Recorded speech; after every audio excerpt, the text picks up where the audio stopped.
Olá, amigos, sejam bem-vindos ao nosso canal no YouTube. Meu nome é Renata Barros, estou aqui com a nossa querida irmã Patrícia Saraiva. Muito obrigada, Patrícia, por aceitar o nosso convite novamente. Eu que agradeço, Renata. Patrícia falará sobre a lição 5 da obra Fonte Viva. E quanto a ti, consegues ir? Então vamos fazer a nossa oração inicial. Amado Mestre Jesus, agradecemos imensamente a oportunidade de estarmos reunidos aqui em Teu nome e que possamos aprender todo o conhecimento que nossa irmã nos trará na noite de hoje. Graças a Deus, graças a Jesus, que assim seja. A palavra é toda Amém. sua, Patrícia. Obrigada. Boa noite, Celuz. Grata e feliz por estar aqui com vocês de volta ao canal. O tema que nos traz a casa de maneira virtual nessa noite, como a Renata adiantou aí para vocês, é o tema que está aqui em Fonte Viva, meu livro velhinho, sempre consultado, de cabeceira, lição 5. Nessa lição, Emmanuel resgata uma fala de Jesus, que é ditada por Mateus, e que deve calar fundo no nosso coração, Celuz, porque é um convite permanente à reflexão. A reflexão de Emmanuel parte da fala de Jesus, que a gente sempre rememora, mas poucas vezes medita sobre ela. Ele diz: vinde a mim. E aí Emmanuel nos leva a refletir na lição que o convite de Jesus para que possamos ir a ele é permanente. Existe desde sempre. O vinde a mim de Jesus para nós permanece no tempo, no espaço das encarnações, para nós. Mas a questão que nós temos que fazer, porta dentro do nosso coração, não é quando Jesus falou a cada um de nós que fôssemos a Ele, porque Ele sempre disse. A questão que temos que fazer é: estou pronto para ir? Porque ir a Jesus não é algo tão simples assim. Depende de vencermos a nós mesmos. Emmanuel nos lembra aqui na lição que muitas vezes ouvimos falar da boa nova, mas comportamos-nos como a semente que não brota. A semente, na parábola do semeador, que caiu no solo duro, e aí o solo duro da vida, o solo árido da vida, o solo cheio de dificuldades da vida, de preocupações, e não conseguimos ir. Ou às vezes somos como a semente que ouviu o convite lindo e novidável do mestre, mas a gente não conseguiu nem deitar raízes. Ou seja, a gente ouviu e ficou na superficialidade da mensagem. Não conseguimos nem refletir. Ou às vezes somos aqueles, como uma semente, que até quereríamos ir, mas as questões do dia a dia nos levam para outros lugares, não estamos atentos, estamos adormecidos, como se fossem os passarinhos na semente, no semeador que tivesse comido a semente. E é por isso que ele nos lembra que irmos a Jesus significa nós nos levantarmos, apesar de todo o cenário externo que nos convida a distrações, os espíritos nos alertam acerca das distrações, que significa ocupação esvaziada do ponto de vista do espírito, das nossas horas, dos nossos dias, dos anos que se sucedem na nossa vida. Irmos a Jesus significa a gente olhar para tudo isso que está à nossa volta, sem desdenhar daquilo que a providência divina nos deu, nos concedeu, nos emprestou, para a gente dar conta da nossa administração, como diz o Evangelho de Marcos, né? Mas estarmos, para além disso, enxergando tudo como espíritos que somos, ou seja, buscando de tudo uma lição, um aprendizado, e aceitando que nós precisamos ser criaturas renovadas. É só assim que a gente consegue caminhar para Jesus. Isso não é fácil. É como aquela história da fonte que Divaldo conta em uma de suas palestras, que Joana contou para ele. Porque ele observava o mar, o rio desaguando no mar de maneira linda, e aí Joana contou para ele que aquele rio que desaguava no mar de maneira linda que ele observava em algum lugar onde ele estava, um dia tinha sido uma pequenina fonte que rompia a resistência da terra, vejam vocês, e virou um olho d'água. Para ela conseguir ser um pequenino, diminuto olho d'água que descentasse a sede de alguém que passasse por ali, de algum animal, que umidificasse a terra em volta, para que a terra brotasse. Ela teve que fazer um grande esforço de romper a terra. Vê se não somos nós.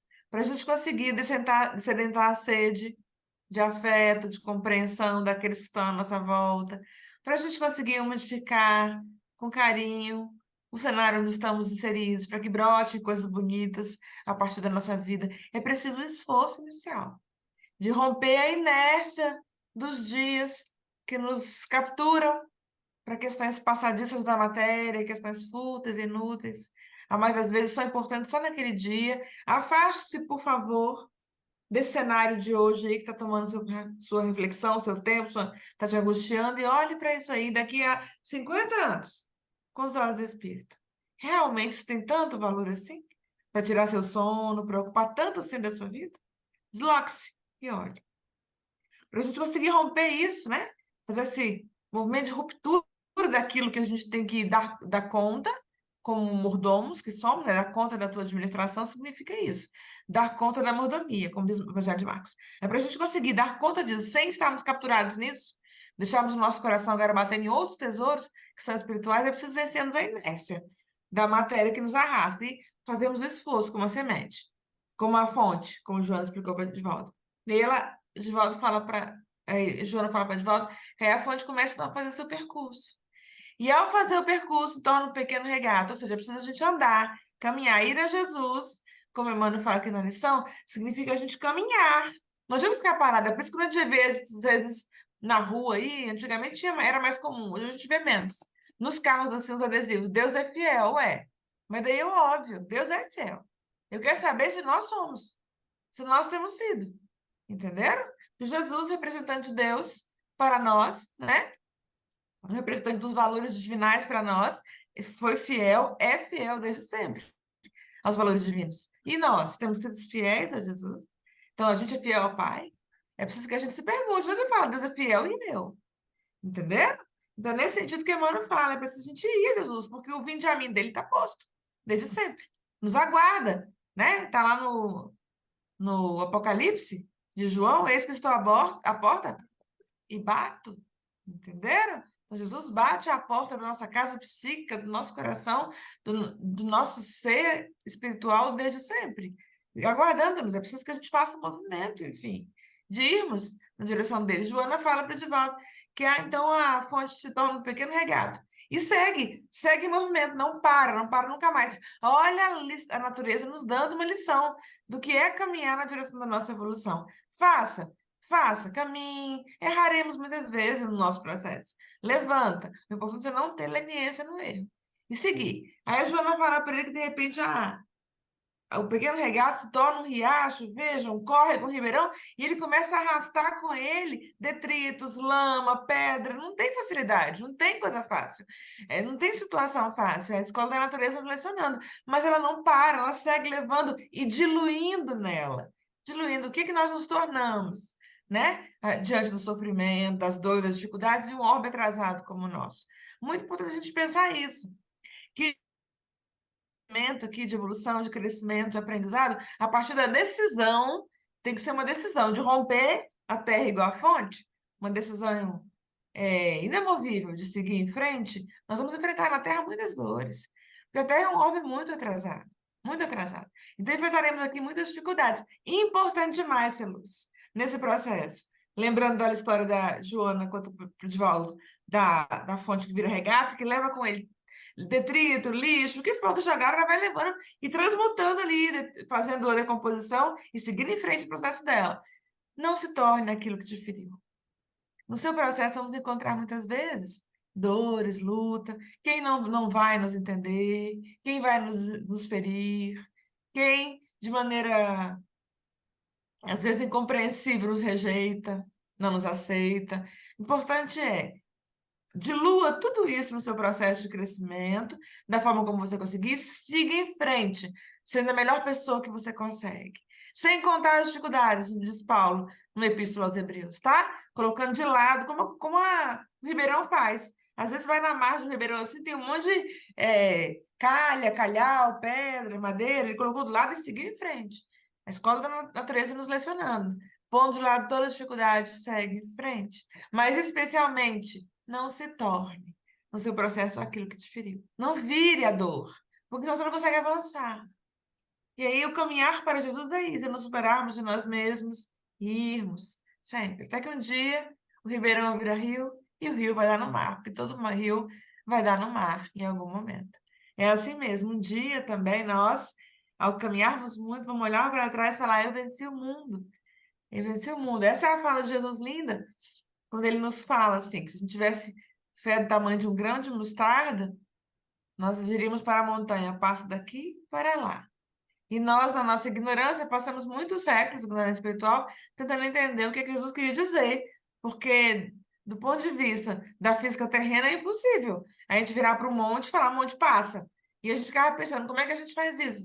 Jesus se referia a montanhas, dificuldades internas, emocionais, as dificuldades psíquicas, aquelas que a gente coloca, autolimitantes, que a gente mesmo coloca na nossa vida, no nosso caminho, são os percalços que a gente constrói, que a gente enxerga. E que se a gente tiver um pouco mais de fé no nosso caminhar, a gente vai dizendo no processo: passa daqui para lá. E vamos movimentando essa montanha, no caminhar para Jesus. É necessário, nesse processo, crescermos cada vez mais de maneira virtuosa.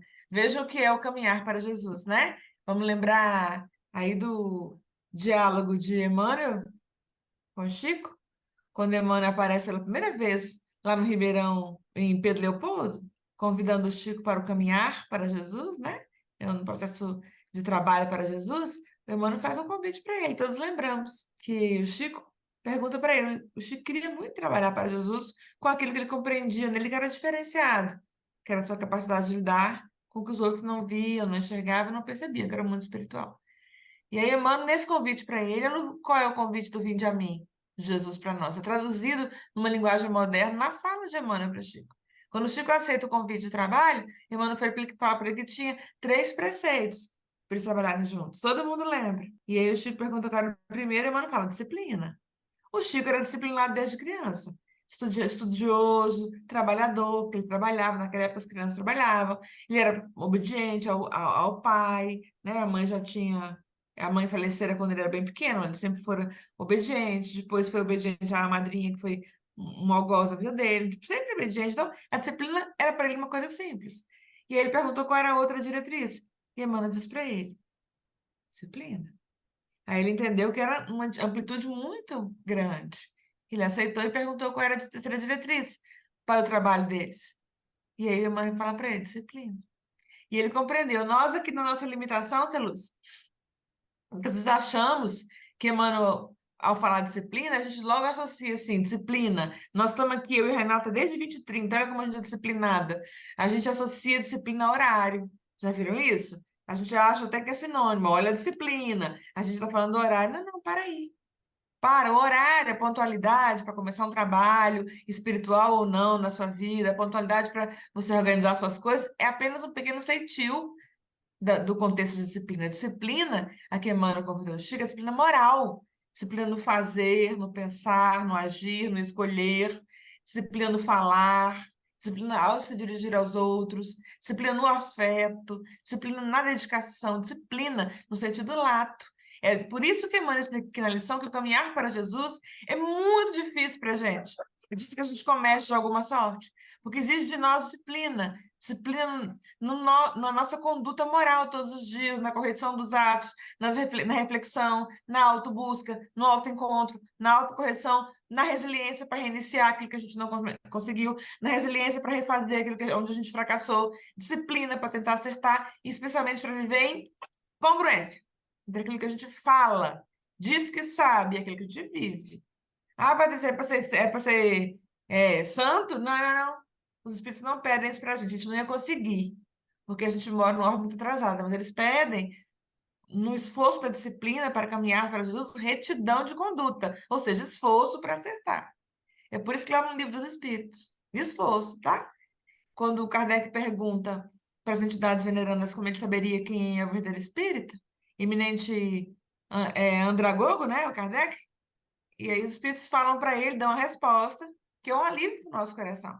Porque se tivesse falado para a gente, para Kardec assim: o espírito é aquele que fez, Aí eu já ia falar, tchau, Renata, não dá não pra mim. Entenderam? Mas eles não falaram isso. Eles falaram que é aquele que fez o esforço. O esforço. Então é disso que estamos falando. É disso que Emmanuel fala na lição. Já consegues ir? Ou seja, já consegue se esforçar para ir? Porque se ficar parado, nada vai acontecer. Se não se levantar para se reformar, nada acontecerá. Se não olhar para nós, num processo de construção de nós mesmos, nada acontecerá. E nesse processo, gente, é muito importante a gente compreender que estaremos ao lado dos nossos amores, das pessoas que amamos, estaremos ao lado de pessoas queridas, mas o nosso processo é individual, tá bom? O nosso processo de transformação, de mudança é nosso. Ninguém pode fazer por nós. E muitas vezes nesse processo não seremos entendidos, nem compreendidos, nem aceitos no nosso processo, não importa. Siga aprendendo também, sabe, Celuz, a se soltar da expectativa alheia, do olhar do outro sobre você. Na verdade, o outro não sabe. De verdade mesmo, as dores que você carrega, as lutas que você vive dentro do seu coração para ser quem você é, para estar onde você está. O outro, às vezes, debaixo ali do seu teto, não sabe de verdade a sua história dentro do seu coração. Tanto que você tem lutado, sofrido, tentado se superar. Então, siga o seu caminho, respeitando, amando, servindo, mas o caminho é seu. Essa é uma lição linda para a gente repensar a história, por exemplo, de alguém que foi a Jesus e que serve-nos como exemplo, até que foi uma alma enviada à Terra, como muitas que Jesus encaminhou para a gente, que é Francisco de Assis. Vejam vocês, Francisco de Assis, essa alma linda, né? Quando ele descobre Jesus, quando ele tem contato com o mestre no ímã da alma dele, Jesus diz para ele: Francisco, filho, reconstrói minha igreja. Francisco, no primeiro momento, vai lá construir a igrejinha de São Damião, que estava estragada lá em Assis, porque ele pensava que era a igrejinha. Até ele compreender que o convite de Jesus para ele é que ele reformasse os corações da terra inteira. Que a igreja que Jesus quer, o templo que o Mestre quer, está no coração da gente. E quando ele compreende isso, ele começa a enxergar Jesus em todas as pessoas.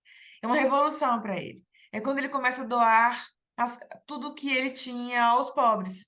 Ele era uma pessoa de origem muito rica. E aí o pai, tá na biografia dele, acha que ele enlouqueceu. Como assim ele começa a pegar as coisas e doar, né, para os outros? Aí o prende em casa, para ele não sair. E aí, num dia em que o pai não estava, a mãe, tomara de dobra a porta para ele poder sair um pouco. Quando ele sai, o que ele começa a fazer? Ele começa a doar as coisas para os outros, porque ele já não concebia mais que ele não compartilhasse do que ele tinha com aqueles que estavam à volta, que eram muito sofridos naquele momento. E aí o pai chega, então, e vai e ameaça o internar numa casa de um sanatório, porque achava que ele estava louco. Aí o que ele faz? Ele começa a retirar, então, as vestes. Entrega tudo para o pai. A biografia dele conta que ele fica só com uma veste sumária, assim, para esconder minimamente a nudez, né? Entrega tudo para o pai com respeito, não é com agressividade. Não se torna aquilo que te feriu. O pai não entendia, não aceitava, não compreendia, não importava. Ele devolve tudo para o pai e fala: meu pai, agora eu vou seguir a Jesus. Ele se solta do olhar do pai, da necessidade de atender ao preceito do pai, porque ele sabia que a caminhada era dele, mas faz isso de maneira respeitosa e faz de maneira linda a transformação a partir dali. Sai dali para falar: Senhor, fazei de mim instrumento de vossa paz. Onde houver ódio, que eu leve o amor. Ele vai, né? Sai da expectativa alheia, deixa tudo. Talvez tivesse receio, porque ele vai sozinho, ele não sabia como seria o dia de amanhã. Ele abandona os corações que ele amava, mas ele vai, incompreendido, mas amando, servindo e perdoando. Sempre. Veja que não é fácil, mas faz uma trajetória linda de ir para Jesus. Citamos Francisco de Assis, poderíamos citar muitos outros espíritos que o Mestre sempre nos manda como amigos da nossa alma para nos estimular a irmos também. Muitas vezes não, sempre será um caminho de aprendizado e de luta para nós que somos muito atrasados, mas é sempre um caminho de luz. Perseveremos nele, como a semente que enfim brota, para a gente não ser mais aquela semente que estiola, para a gente enfim ser a semente que brota, deita raiz e solo firme no solo da nossa fé e cresce na direção da luz, dando 1000 por um. Não é assim? A gente às vezes planta já experimentaram? Planta um grãozinho de milho. Se o milho pegar, vai dar 1000 espigas. É 1000 por um. É assim mesmo, assim somos nós. No te deita raiz. Eu queria encerrar a nossa explanação de hoje contando para vocês uma história de uma outra alma linda que nos narra, assim, num episódio da biografia dela, como é levantarmos de nós mesmos para irmos ao Mestre, né? Como o Emmanuel fala aqui na lição, não é algo fácil, não é algo simples, mas é algo necessário e que vai nos conduzir ao caminho da real felicidade, a felicidade que buscamos. Porque aqui na Terra a gente tem só momentos passadiços que enchem o nosso coração de alegria, mas isso não é felicidade. Felicidade é o estado da alma de ter se encontrado no seu caminho de luz. Isso que é felicidade. Quero contar para vocês de Teresa d'Ávila. Teresa d'Ávila é considerada a santa mística pelos irmãos católicos. Mas é apenas porque ela tinha episódios de desdobramento mediúnico, anímico, em que ela tinha contato com altas esferas. E aí ela trazia as visões dela, algumas eram mediúnicas, porque ela se conectava com espíritos. E aí só por isso, era um fenômeno natural, Kardec explica. Era uma pessoa boníssima. E aí ela começou, então, no convento onde ela estava, a juntar mantimentos para levar para comunidades próximas do convento, porque ela descobriu aquilo que a gente só descobriu agora, que fora da caridade não há salvação de nós mesmos, de nossa alma, né? E aí ela começa a fazer esse trabalho de levar para o outro, levava mantimentos, levava amor, levava dela. Um dia, gente, ela ia levar um mantimento numa comunidade mais afastada, e para isso ela tinha que atravessar um regato. E ele ia com as duas sacolinhas para levar. Na hora que ela estava atravessando o regato, veio uma tromba d'água, porque era tempo de chuva, a água havia ficado represada em cima, com galhos. Exatamente na hora que ela estava passando, o galho soltou e a tromba d'água veio em cima dela.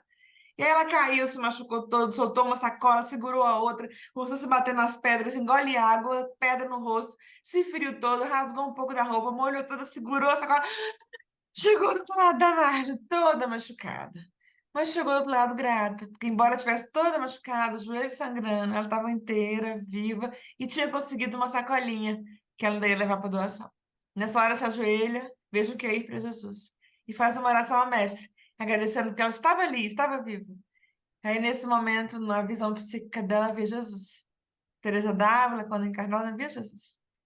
E aí o mestre fala na visão psíquica dela assim: Vê, filha, como meus discípulos na terra sofrem. E aí ela responde, de cabeça baixa: Eu sei, mestre. É por isso que ainda os tenho na terra, tão poucos. Caminhar para Jesus significa entender que muitas vezes enfrentaremos as dificuldades, as lutas, as dores, pés descalços, mãos sangrando. Às vezes aquilo que a gente mais ama vai nos escapar das mãos, mas ainda assim caminharemos e perseveraremos na direção dele, que é o nosso maior amigo, nosso grande amigo, e que nos aguarda ao final do processo sempre, sempre, sempre, de braços abertos. Caminhemos, a luz, na direção desse abraço que nos aguarda desde sempre. Que ele, que é nosso amigo, nos sustente de pé, hoje, também amanhã e sempre. Obrigada, pessoal. Obrigada, Patrícia, que assim seja. Possamos caminhar em direção ao Mestre Jesus, né, com resiliência, resignação e muito amor nos nossos corações. Você poderia fazer a nossa oração final? Fácil. Vamos orar, Luz? Agradecendo a Jesus, nosso grande amigo, por esses instantes. Falemos assim: Jesus, Mestre amado dos nossos corações, obrigado por esse encontro. Estamos fisicamente apartados, mas nossos corações batem uníssonos. E pedimos, Senhor, que abençoe-nos. Abençoe nosso coração, nossos propósitos de melhoria e a nossa vida, Senhor. Fica conosco, Mestre. Hoje, também amanhã, sempre. Amém. Mais uma vez, obrigada por aceitar o nosso convite, Patrícia, e a todos também obrigada pela companhia na noite de hoje.